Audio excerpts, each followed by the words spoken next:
بسم الله الرحمن الرحيم والشمس وضحاها والقمر إذا تلاها والنهار إذا جلاها والليل إذا يغشاها والسماء وما بناها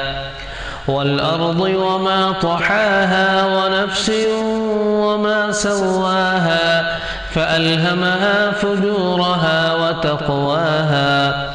قد أفلح من زكاها وقد خاب من دساها كذبت ثمود بطغواها إذ انبعث أشقاها فقال لهم رسول الله ناقة الله وسقياها فكذبوه فعقروها فدمدم عليهم ربهم بذنبهم فسواها ولا يخاف عقباها.